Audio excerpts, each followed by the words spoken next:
हिंदू धर्म में सभी व्रतों में एकादशी का व्रत विशेष महत्व है। इस व्रत को रखने से सभी पाप नष्ट हो जाते हैं। यह व्रत निर्जल रहकर करने से व्यक्ति के सभी प्रकार के पापों का नाश होता है, साथ ही सभी मनोकामनाएं भी पूरी हो जाती है। उत्पन्ना एकादशी व्रत कथा। सूत जी कहने लगे, हे ऋषियों, इस व्रत का वृत्तांत और उत्पत्ति प्राचीन काल में भगवान कृष्ण ने अपने परम भक्त युधिष्ठिर से कही थी, वही मैं तुमसे कहता हूँ। एक समय युधिष्ठिर ने भगवान से पूछा था कि एकादशी व्रत किस विधि से किया जाता है और उसका क्या फल प्राप्त होता है। उपवास के दिन जो क्रिया की जाती है, आप कृपा करके मुझसे कहिए। यह वचन सुनकर श्री कृष्ण कहने लगे, हे युधिष्ठिर, मैं तुमसे एकादशी के व्रत का महात्म्य कहता हूँ, सुनो। सर्वप्रथम हेमंत ऋतु में मार्गशीर्ष कृष्ण एकादशी से इस व्रत को प्रारंभ किया जाता है। दशमी को सायंकाल भोजन करने के बाद अच्छी प्रकार से दातुन करे ताकि अन्न का अंश मुंह में रह न जाए। रात्रि को भोजन कदापि ना करे, न अधिक बोले। एकादशी के दिन प्रातः 4 बजे उठकर सबसे पहले व्रत का संकल्प करे। इसके पश्चात शौच आदि से निवृत्त होकर शुद्ध जल से स्नान करे। व्रत करने वाला चोर, पाखंडी, पर स्त्रीगामी, निंदक, मिथ्याभाषी तथा किसी भी प्रकार के पापी से बात ना करे। स्नान के पश्चात धूप, दीप, नैवेद्य आदि 16 चीजें से भगवान का पूजन करे और रात को दीपदान करे। रात्रि में सोना या प्रसंग नहीं करना चाहिए। सारी रात भजन कीर्तन आदि करना चाहिए। जो कुछ पहले जाने अनजाने में पाप हो गए हो, उसकी क्षमा मांगनी चाहिए। धर्मात्मा पुरुषों को कृष्ण और शुक्ल दोनों पक्षों की एकादशियों को समान समझना चाहिए। जो मनुष्य ऊपर बताई हुई विधि के अनुसार एकादशी का व्रत करते हैं, उन्हें शंखो द्वार तीर्थ में स्नान करके भगवान के दर्शन करने से जो फल प्राप्त होता है, वह एकादशी व्रत के 16वें भाग के भी समान नहीं है। व्यतिपात के दिन दान देने का 1,00,000 गुना फल होता है।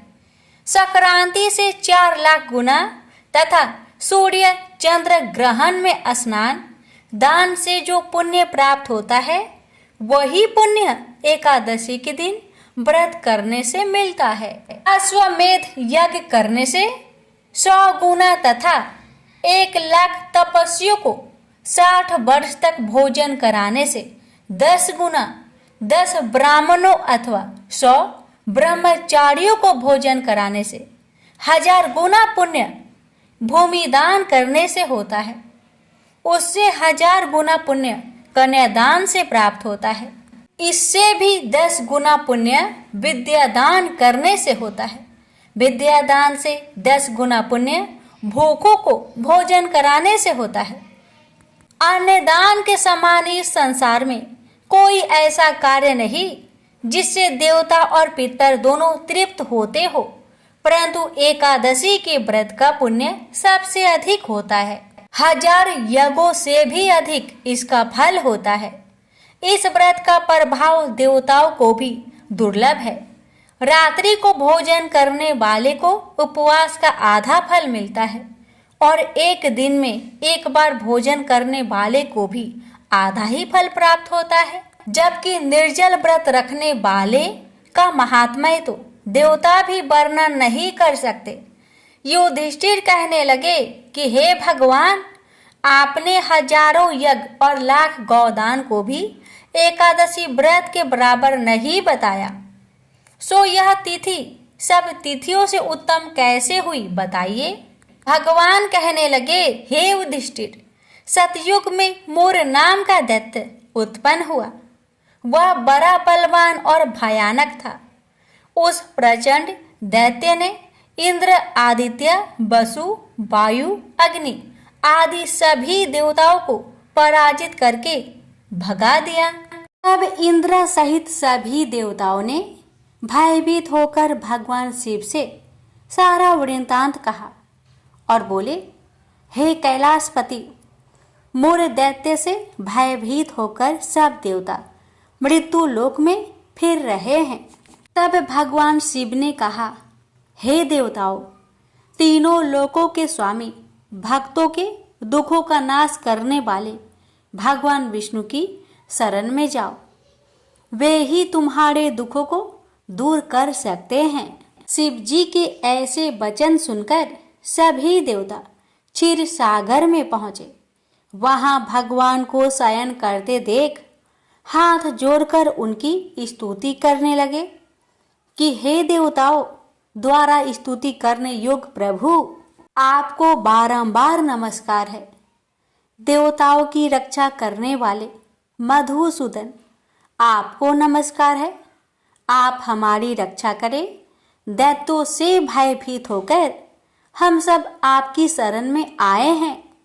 आप इस संसार के कर्ता, माता, पिता, उत्पत्ति और पालन करता और संहार करने वाले हैं। सबको शांति प्रदान करने वाले हैं। आकाश और पाताल भी आप ही है। सबके पितामह ब्रह्मा, सूर्य, चंद्र, अग्नि, सामग्री, होम, आहुति, मंत्र, तंत्र, जप, यजमान, यज्ञ, कर्म, कर्ता, भोक्ता भी आप ही हैं। आप सर्वव्यापक हैं।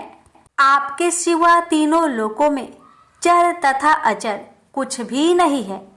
हे भगवान, दैत्य ने हमको जीतकर स्वर्ग से भ्रष्ट कर दिया है और हम सब देवता इधर उधर भागे भागे फिर रहे हैं।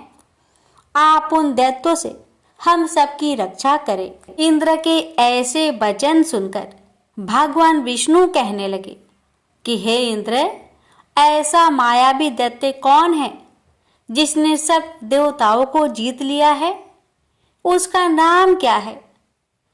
उसमें कितना बल है और किसके आश्रय में है तथा उसका स्थान कहाँ है?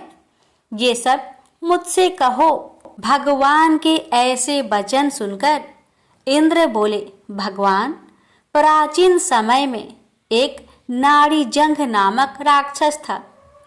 उसके महापराक्रमी और लोक विख्यात मोर नाम का एक पुत्र हुआ। उसकी चंद्रावती नाम की नगरी है। उसी ने सब देवताओं को स्वर्ग से निकालकर वहां अपना अधिकार जमा लिया है। उसने इंद्र, अग्नि, वरुण, यम, वायु, ईश, चंद्रमा, नैऋत आदि सबके स्थान पर अधिकार कर लिया है। सूर्य बनकर स्वयं ही प्रकाश करता है, स्वयं ही मेघ बन बैठा है और सबसे अजय है। हे असुर निकंदन, उस दुष्ट को मारकर देवताओं को अजय बनाइए। यह वचन सुनकर भगवान ने कहा, हे देवताओं, मैं शीघ्र ही उसका संहार करूंगा। तुम चंद्रावती नगरी जाओ। इस प्रकार कहकर भगवान सहित सभी देवताओं ने चंद्रावती नगरी की ओर प्रस्थान किया। उस समय जब दैत्य मूढ़ सेना सहित युद्ध भूमि में गरज रहा था, उसकी भयानक गर्जना सुनकर सभी देवता भय के मारे चारों दिशाओं में भागने लगे। जब स्वयं भगवान रणभूमि में आए तो दैत्य उन पर भी अस्त्र शस्त्र आयुध लेकर दौड़े। भगवान ने उन्हें सर्प के समान अपने बाणों से बीढ़ डाला। बहुत से दैत्य मारे गए, केवल मूढ़ बचा रहा। वह अविचल भाव से भगवान के साथ युद्ध करता रहा। भगवान जो भी तीक्ष्ण बाण चलाते वह उसके लिए फूल सिद्ध होता। उसका शरीर छिन्न भिन्न हो गया, किंतु वह लगातार युद्ध करता रहा। दोनों के बीच मल्ल युद्ध भी हुआ। 10,000 वर्ष तक उनका युद्ध चलता रहा, किंतु मूढ़ नहीं हारा। थक कर भगवान बद्रिकाश्रम चले गए। वहां हेमवती नामक सुंदर गुफा थी। उसमें विश्राम करने के लिए भगवान उसके अंदर प्रवेश कर गए। यह गुफा 12 योजन लंबी थी और उसका द्वार एक ही था। विष्णु भगवान वहां योग निद्रा की गोद में सो गए। मोर भी पीछे पीछे आ गया और भगवान को सोया देखकर मारने को उद्धत हुआ। तभी भगवान के शरीर से उज्जवल कांतिमयी रूप वाली देवी प्रकट हुई। देवी ने राक्षस मोर को ललकारा, युद्ध किया और उसे तत्काल मौत के घाट उतार दिया। श्री हरि जब योग निद्रा की गोद से उठे तो सब बातों को जानकर उस देवी से कहा कि आपका जन्म एकादशी के दिन हुआ है, अतः आप उत्पन्ना एकादशी के नाम से पूजित होंगी। आपके भक्त वही होंगे जो मेरे भक्त है। प्रेम से बोलिए जय श्री हरि। इस कथा को श्रवण करने मात्र से ही विष्णु भगवान अपने भक्तों की हर मनोकामना को अवश्य ही पूरी करते हैं। अब जान लीजिए एकादशी तिथि के बारे में। उत्पन्ना एकादशी की तिथि की शुरुआत 26 नवंबर 2024 को देर रात 1:01 से होगी। यही तिथि 27 नवंबर 2024 को देर रात 3:47 तक रहेगी। पारण का समय 27 नवंबर 2024 को दोपहर 1:12 से लेकर 3:18 तक कर सकते हैं। अब जाने एकादशी व्रत का पारण करने का तरीका। सुबह जल्दी उठकर स्नान करें, भगवान की पूजा करें, दीपक जलाएं और तुलसी पत्र, फल, मिठाई, पंचामृत और सूखे मेवे अर्पित करें। पूजा और व्रत में हुई गलती के लिए क्षमा मांगे। आरती से पूजा का समापन करें, प्रसाद का वितरण करें, जरूरतमंदों को दान करें। अब आइए सुनते हैं विष्णु जी की कथा। एक बार की बात है, सरस्वती नदी के तट पर ऋषि मुनि एकत्रित होकर इस विषय पर चर्चा कर रहे थे कि ब्रह्मा जी, शिव जी और श्री विष्णु में सबसे बड़े और श्रेष्ठ कौन है। इसका कोई निष्कर्ष न निकला देख उन्होंने त्रिदेवों की परीक्षा लेने का निश्चय किया और ब्रह्मा जी के मानस पुत्र महर्षि भृगु को इस कार्य के लिए नियुक्त किया। महर्षि भृगु सर्वप्रथम ब्रह्मा जी के पास गए। उन्होंने ना तो प्रणाम किया और ना ही उनकी स्तुति की। यह देख ब्रह्मा जी क्रोधित हो गए। क्रोध की अधिकता से उनका मुख लाल हो गया, आंखों में अंगारे दहकने लगे। लेकिन फिर यह सोचकर कि ये उनके पुत्र है, उनके हृदय में उठे क्रोध के आवेग को विवेक बुद्धि में दबा लिया। वहां से महर्षि भृगु कैलाश गए।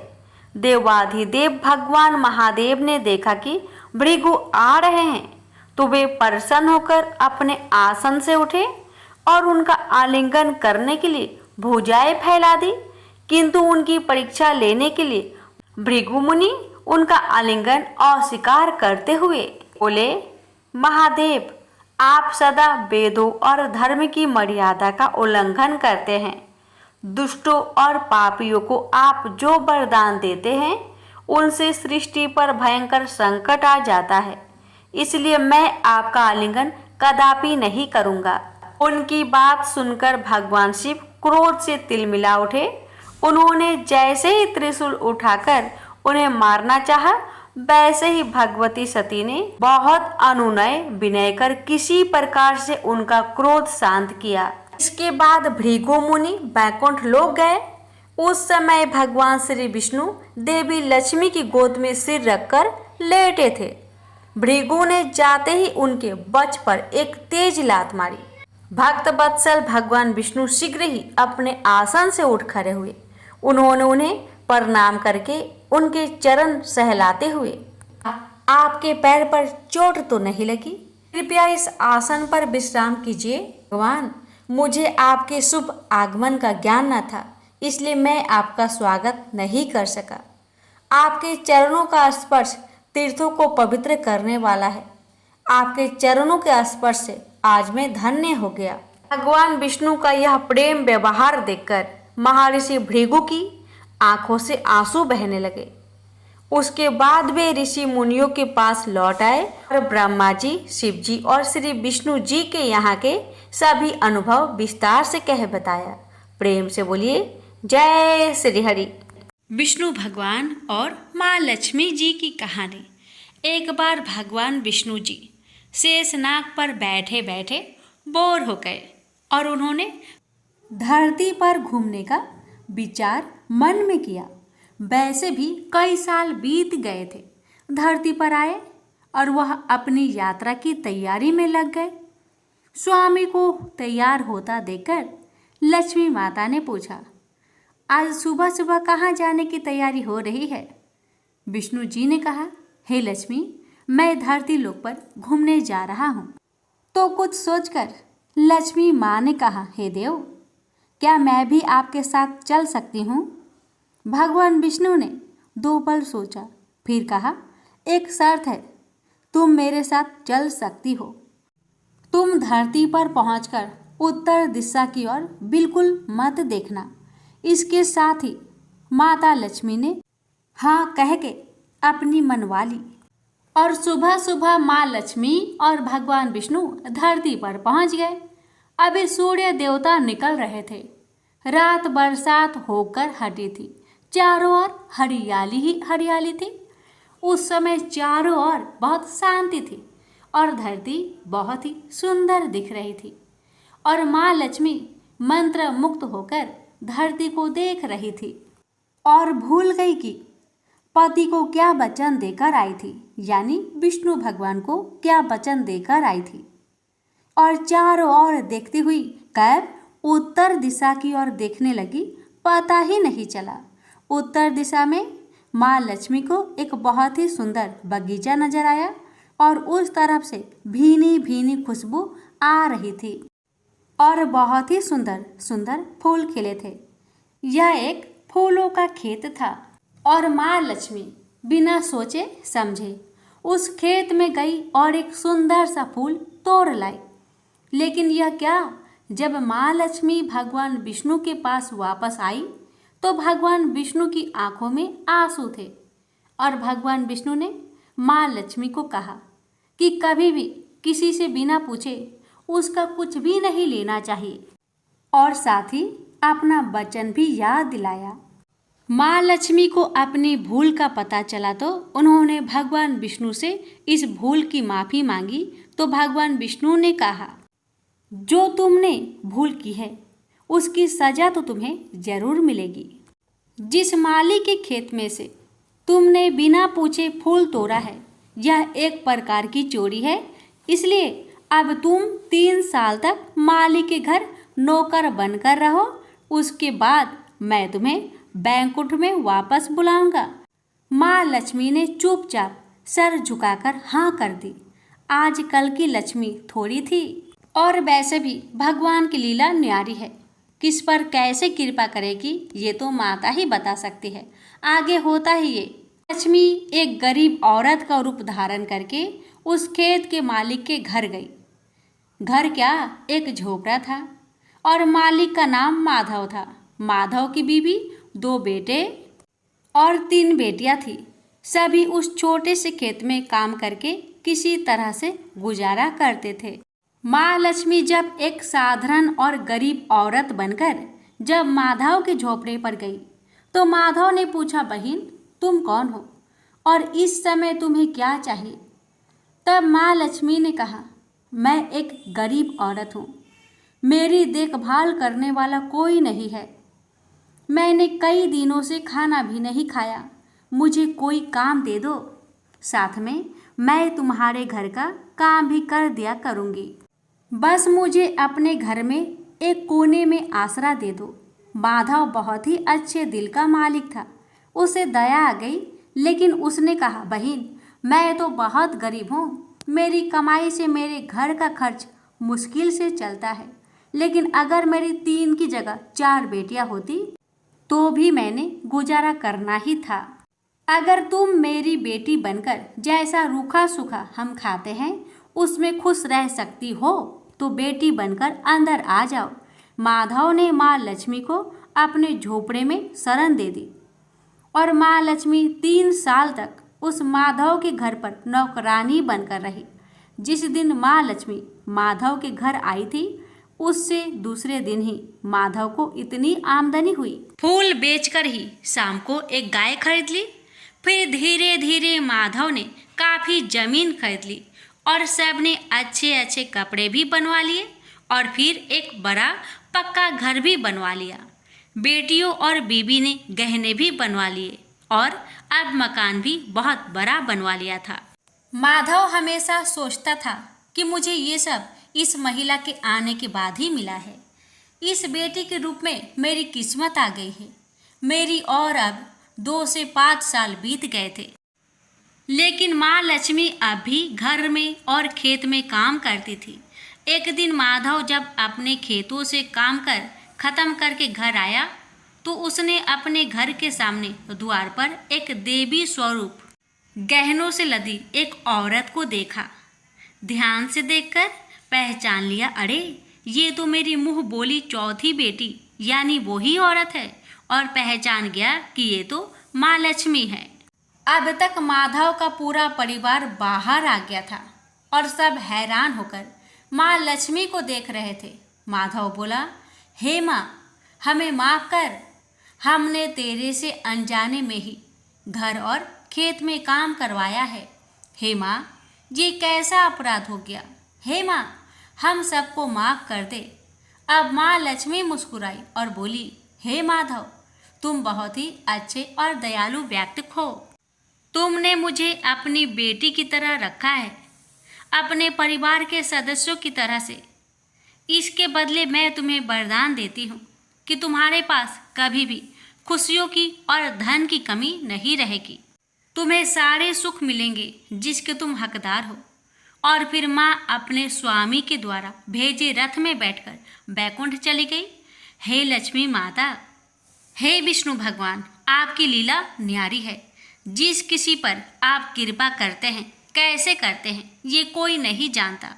हे माँ, हे भगवान, मैं आपसे प्रार्थना करती हूँ। हे लक्ष्मी नारायण भगवान जी, हे माँ लक्ष्मी, आपकी कथा कहने वाले, श्रद्धा भाव से इस कथा को सुनने वाले, आपके जय जयकार करने वाले सभी भक्तों की हर कष्ट को दूर करना, घर में सदा अन्न धन का भंडार भरे रखना, निरोगी काया देना, अपने भक्तों की हर मनोकामना को पूर्ण करना जिसमें आपके भक्तों का भला हो। तो प्रेम से बोलिए, लक्ष्मीपति विष्णु भगवान जी की जय।